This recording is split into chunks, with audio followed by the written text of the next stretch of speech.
Meus irmãos, graça e paz a todos, estamos aqui para o segundo vídeo, como prometido, dessa teologia sistemática, que é uma das melhores que nós temos.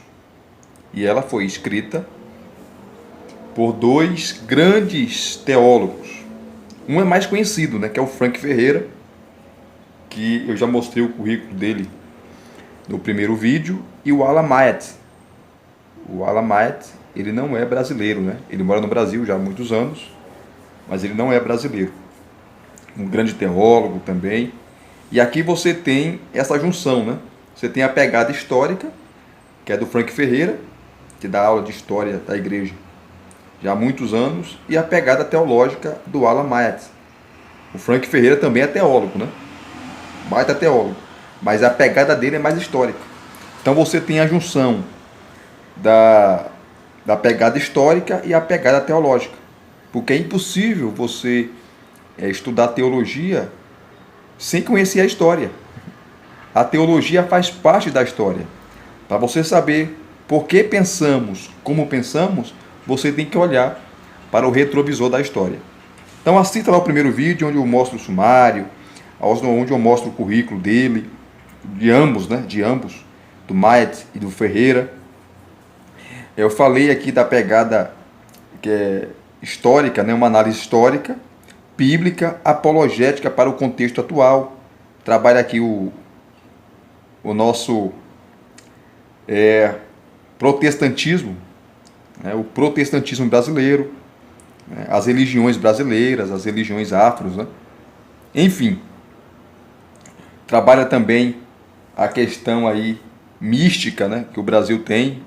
O brasileiro é místico por natureza. Enfim, então é show de bola.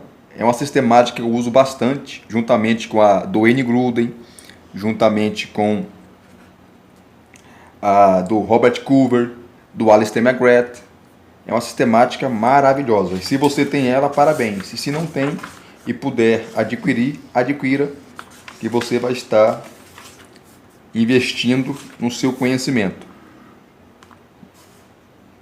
E aí é uma obra que você pode usar para pregações, para estudos bíblicos, né?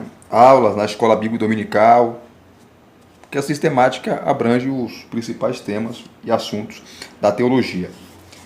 Então aqui vou mostrar mais alguns assuntos para vocês, né? Eu mostrei, foquei mais aqui, ó, na parte 8, que é a parte final, sobre a volta de Cristo e o milênio, né? Que o Frank Ferreira, ele é amilenista, e o Alan Myatt, ele é pré-milenista histórico. Então você tem essas duas posições, né?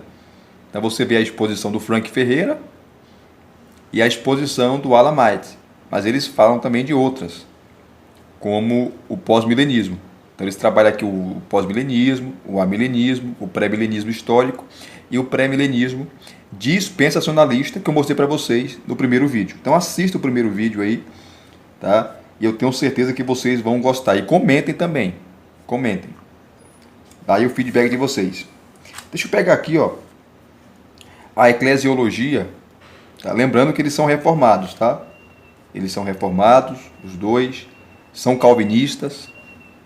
Para você. Ah, o pessoal pergunta, essa sistemática, ela é arminiana ou calvinista? Ela é calvinista. Para mim não tem nenhum problema, né? Não tem nenhum problema. Pra gente, tem gente que não gosta do calvinismo, né? Tem gente que odeia o calvinismo. Meu Deus do céu. Eu não concordo com alguns pontos do calvinismo, assim também como não concordo com alguns pontos do arminianismo. Por isso que eu não sou nem arminiano nem calvinista, né? Porque eu sempre falo aqui, não adianta nós querermos calvinizar ou arminianizar as escrituras. Aí você vai ter problemas. Mas eu respeito quem é calvinista, quem é arminiano. Minha postura aqui é de respeito, sempre. Porque nós somos irmãos em Cristo. É o que importa. Isso que é importante. Então aqui na eclesiologia, é interessante, queridos, tá? Que no final de cada assunto, você vai ter a bibliografia que eles usaram para escrever, tá? O tema proposto, né? Então, e aqui há um detalhe importante também.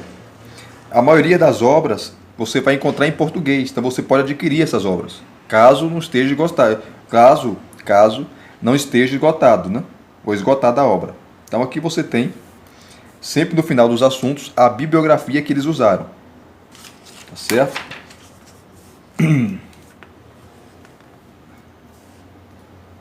Vamos lá.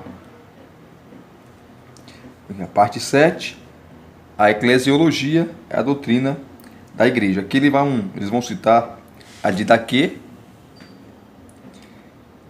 e um teólogo, Albrecht Dürer, em relação à igreja, né? Ele começa a exposição aqui do assunto, tá? Melhor, uma breve introdução à eclesiologia, aí começa a trabalhar a comunhão cristã, definição do problema. Começa a trabalhar o ser humano como um ser sociável, né? Daí vem a sociedade. Nós dependemos um do outro. Tá? E igreja, né? Quando você pega o termo igreja, envolve o sentido coletivo. Ninguém é igreja sozinho. Não. Tá? Igreja envolve um coletivo. A reunião do povo de Deus, o rebanho de Deus, que é pastoreada pelo seu supremo pastor, que é Cristo Jesus. Que nomeia líderes, né? Que escolhe líderes para apacentar o rebanho. Então ele começa aqui falando sobre essa questão que o ser humano é um ser sociável, né? Começa com a definição. Depois ele vai trabalhar, isso eles fazem, gente, em todos os temas, em todos os assuntos, que é um estudo histórico e comparativo, né? E aqui sempre quem comenta é o Frank Ferreira. Como eu falei no início do vídeo, você tem a pegada histórica do Frank Ferreira e a pegada teológica do Alan Myatt. Foi uma união perfeita, né? Uma união perfeita, porque teologia e história caminham juntos, ou juntas. Que as religiões, essa ideia de igreja, né, no sentido bíblico, cristocêntrico, que o cristianismo traz, é única. As outras religiões não têm essa concepção. Tá? Ele vai pegar aqui as religiões. Eles começam falando sobre as religiões orientais. Ó, as religiões orientais não adotam tipicamente o tipo de estrutura que se encontra na organização externa do cristianismo, como eu falei para vocês aqui, acabei de falar. Ou seja, a forma da igreja. O hinduísmo e o budismo são filosofias de vida e religiões cuja prática pode ser orientada por mestres e tradições diferentes. Nessas duas religiões existem mestres iluminados, que são gurus, líderes de comunidade ou até mesmo de movimentos. Existem muitos ramos e tradições assim estruturados. Há movimentos monásticos, onde as pessoas se dedicam à meditação e à yoga, na tentativa de conseguir alguma união com o divino. Aí o divino aqui para eles, para essas religiões orientais, é o universo. Aí traz aquela ideia panteísta, né? Que tudo é Deus. Deus é tudo e tudo é Deus. Ou alcançar o nirvana. Tá? O que é o nirvana? Ele explica aqui, ó. É o estado de ausência total de sofrimento, paz e plenitude, a que se chega por uma evasão de si mesmo, de si, que é a realização da sabedoria. Então, o budismo prega isso, né? Chegar nesse estado de iluminação completa. O nirvana, como no caso dos budistas. Encontram-se também discussões e divisões entre várias tradições religiosas sobre questões de prática de doutrina, embora as duas religiões tenham seus templos. Seus adeptos não formam igrejas. Os templos são lugares para cultuar divindades particulares, são vários deuses, por meio de ofertas, orações e meditação. A igreja não. A igreja se reúne para adorar um único Deus. Nós não somos politeístas. Nós somos monoteístas. Então ele vai explicando aqui esse conceito, né, sobre as religiões. Depois ele pega aqui, ó, as seitas. O que é seita? É um grupo, uma denominação, tá, que destoa da ortodoxia cristã, da prática cristã, da doutrina cristã, da Bíblia. Tá? Estou aqui sistematizando de uma maneira simples. Então vai pegar aqui as seitas. Né?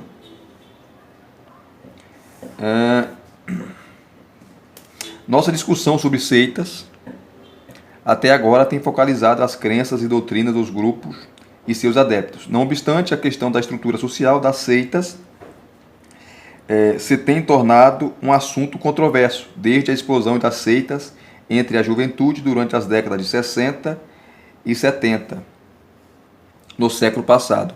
Na verdade, essas questões têm gerado controvérsia através do tempo, pois as seitas tipicamente representam uma espécie de protesto ou fuga da sociedade.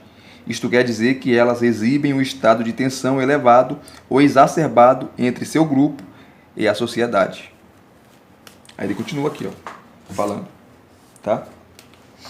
Ó, o sociólogo Einroth, escorri aqui por causa do tempo, o sociólogo Ronald Einroth destaca 9 características das seitas, as quais mostram a natureza fechada de seus limites sociais. Nem todas as seitas têm todas essas características, mas a tendência é que esse seja um padrão consistente na maior parte delas. As características são as seguintes. Olha só, das seitas. Autoritarismo. Oposicionismo. Exclusivismo. Tá? São exclusivistas. Tem o legalismo, né? São legalistas. O subjetivismo. O complexo de perseguição. Nós somos sempre perseguidos, é um povo perseguido, é uma organização perseguida. Então é o complexo de perseguição. Disciplina reprovadora. Esoterismo e anticlericalismo. Anticlericalismo, ele vai explicar. Tá? Aí, depois ele vai falar aqui da igreja cristã. Tá? Sempre com a pegada histórica. É isso que é top, né? Toda sistemática trabalha com isso. Né? Mas tem sistemática que tem as suas particularidades e peculiaridades. A igreja não tem dono, no sentido humano. Nenhum líder religioso é dono da igreja. Tá? O dono da igreja é Cristo. Aí você tem a concepção de igreja local, igreja universal, que eles explicam aqui. Tá? Que eles falam da igreja católica, né? E do Papa, enfim. Que não dá para ler porque quero mostrar mais alguns assuntos para vocês. Ó. Vai explicar a ideia de concílios, bispos, reis, governantes, o estado da igreja, tá? Que eles trabalham a questão não só da igreja católica, né? Também a história, os concílios, mas também a questão aqui, ó, os anabatistas, né? Que eram contra o batismo infantil. Como é a organização dos anabatistas? Tem aqui presbíteros, congregação, igreja, cristãos, rei, governantes, estado, cristãos. Você tem os batistas, que só reconhece 2 funções, né? Diácono e pastor. Os batistas. Aí você vai vindo aqui, ó. Questão eclesiástica, né? A forma de governo eclesiástico, presbiteriano, episcopal, congregacional e por aí vai. Tem vários, né? O batismo. Aí você tem diferenças, tem igrejas que batizam crianças, tem igreja que não batiza criança, aí tem o batismo por imersão, aspersão, borrifação e por aí vai.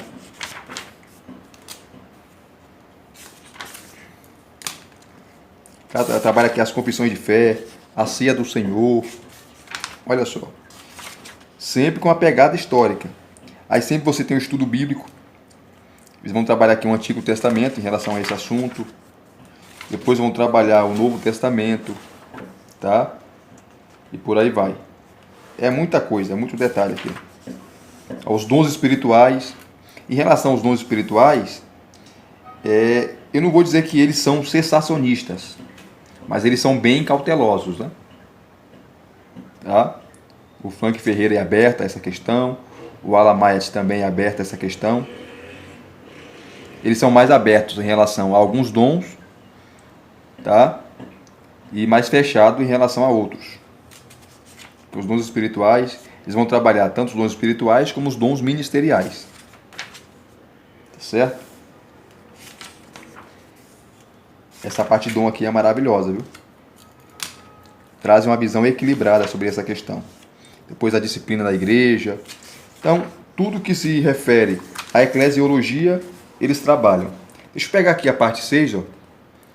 A pneumatologia, que é a doutrina do Espírito Santo.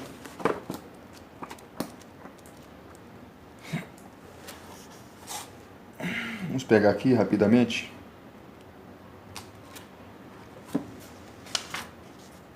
A doutrina do Espírito Santo. Deixa eu pegar aqui, página é 657.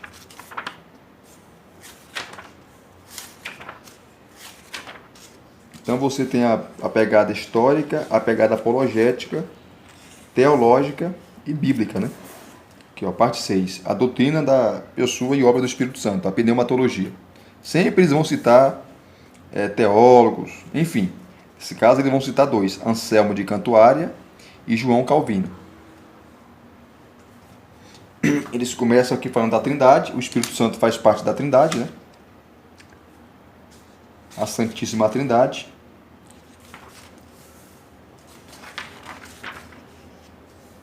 E aqui você tem a pessoa do Espírito Santo.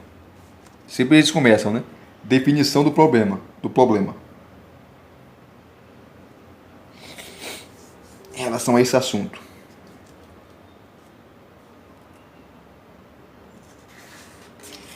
Eles colocam aqui, ó, examinaremos a pessoa do Espírito Santo e a graça que ele livremente aplica aos cristãos.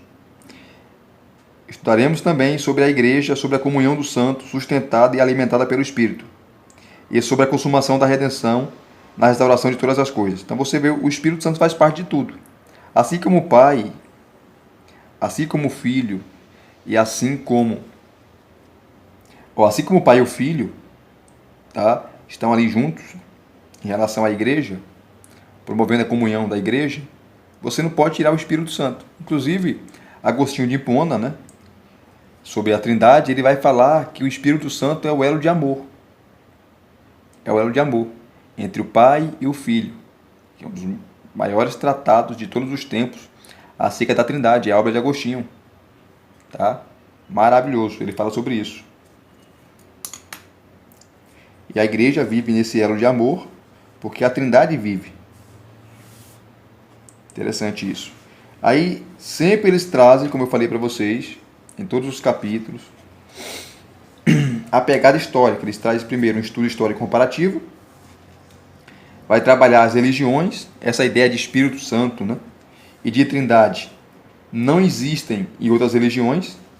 O que existem em outras religiões são o politeísmo, que é a adoração a vários deuses, né, triteísmo, a ideia sempre de 3 deuses ali.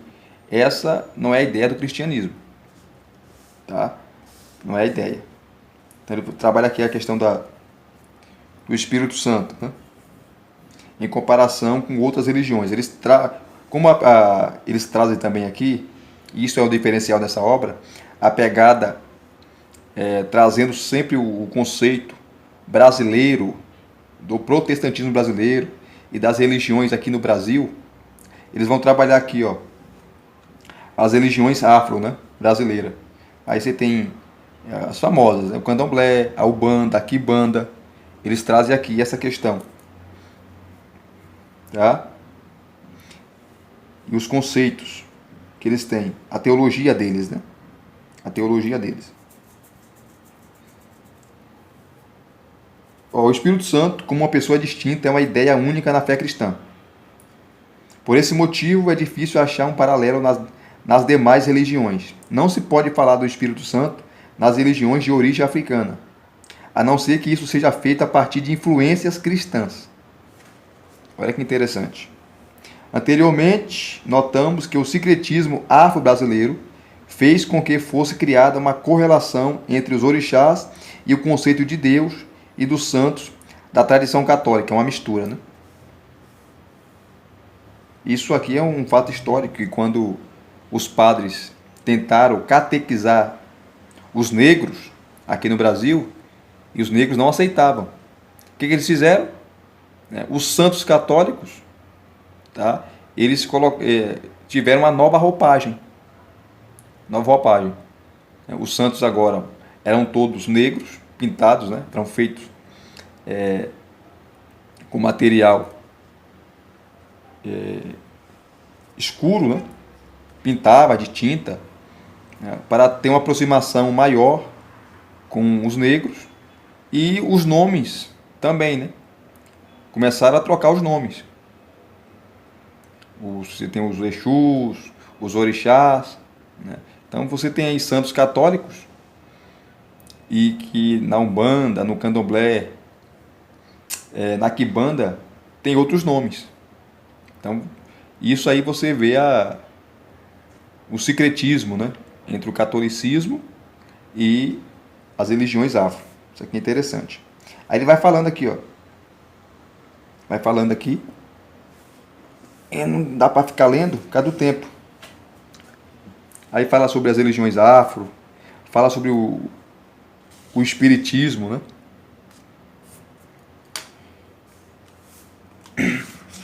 O islamismo também. Eles vão falar aqui. Deixa eu correr. Que cita o Alcorão em relação ao Islã. O Islã não aceita essa ideia de trindade, né?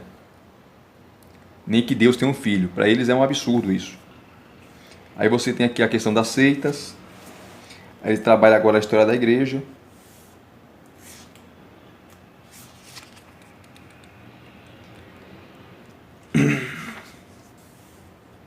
Aqui eles vão citar os pais da igreja, os concílios. Ixi, é muita coisa. Sempre aqui, ó. Notas de rodapé embaixo. Praticamente quase todas as páginas.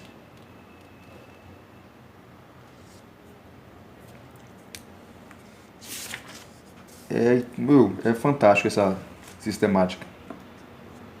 Que as diferenças entre o entendimento de Basílio, dos pais da igreja, né, e o de Agostinho sobre a relação das pessoas da Trindade pode ser assim esquematizadas. Basílio de Cesareia: o Pai não é gerado, o Filho é gerado, o Espírito Santo procede do Pai, por meio do Filho. Agostinho de Hipona: o Pai é Pai porque tem um Filho. O Filho é Filho porque pelo Pai tem um Pai. O Espírito Santo é um vínculo, como falei para vocês, né? Para Agostinho é o elo de amor entre ambos. O Espírito Santo é um vínculo de unidade entre o Pai e o Filho e, portanto, procede dos dois. Veja a diferença, né?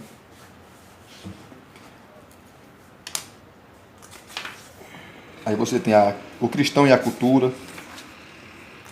Então eles te dão um embasamento histórico sobre o assunto. Isso eles vão fazer em todos os assuntos aqui abordados. A pegada histórica, depois a pegada teológica. A graça comum, que é o conceito mais calvinista, né? O que é a graça comum? Deus derrama a chuva sobre todos. Deus, o sol nasce para todos. Tá? A graça comum é disponível a todos os seres humanos para viverem. Só que a graça especial, né, não é dada a todos. Só é dada aos eleitos. Essa é a concepção calvinista.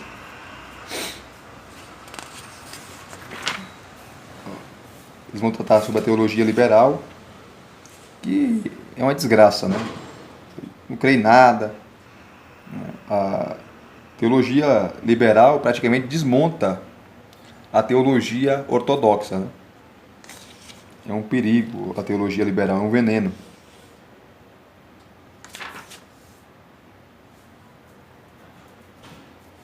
Aí você vê um estudo bíblico no Antigo Testamento sobre a questão. Depois você vai ter o estudo bíblico no Novo Testamento sobre a questão. E eles vão ampliando o assunto. Depois eles pegam, depois dessa pegada histórica, eles vão agora para o estudo sistemático. E isso eles fazem em todos os capítulos, tá? Estudo sistemático sobre a pessoa do Espírito Santo, a pneumatologia. Tá? O Espírito Santo é um ser pessoal. Então ele é uma pessoa, porque ele fala, ele se entristece, ele tem sentimentos, ele pensa, ele age, ele toma decisões. Então é uma pessoa. É uma pessoa. E aqui vai ter os textos bíblicos, né? Jesus e o Espírito Santo. O Espírito Santo procede do Pai e do Filho.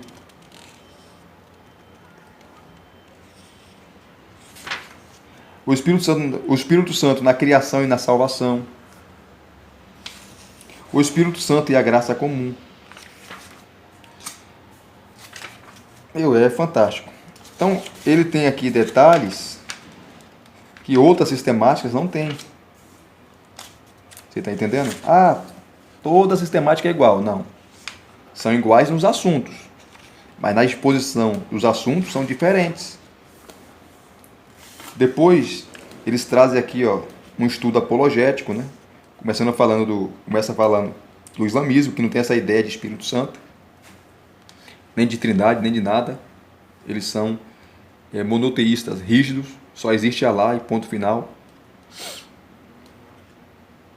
Estudo apologético, inclusive lá no Domo da Rocha, lá em Jerusalém, aquela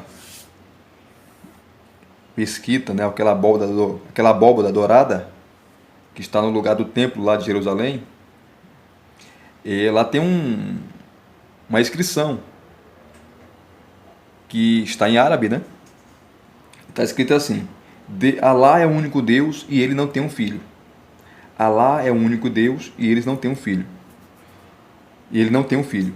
Então é uma afronta, né? Uma frase forte contra o cristianismo, né? Que afirma que Jesus é filho de Deus. Para eles, Jesus é apenas um profeta, foi um grande profeta.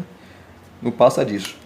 O mormonismo, né? O que dizem, o que o Islã fala do Espírito Santo, o que os mormons falam, né? Há uma força impessoal, que é uma heresia das bravas. O que a teologia liberal fala, a graça comum, tá? A aplicação prática. É que eles terminam, né? E sempre eles vão terminar todos os assuntos. Você tem a bibliografia para aprofundamento. Aqui cita a sistemática do Hermann Bavinck, do Luiz Berkoff, a obra do Gerald Bray, muito boa, João Calvino. Aí cita aqui a patrística, né?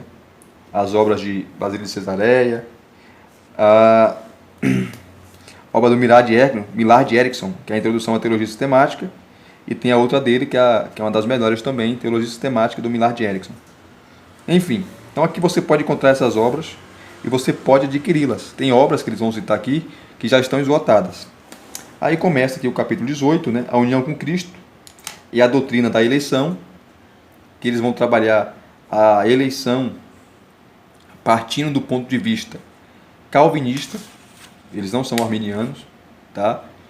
Então, traz a ideia aqui calvinista, mas é muito boa, top demais. E eles vão trabalhar sempre a pegada histórica e teológica, caminhando aí juntas. A controvérsia pelagiana, o pelagianismo,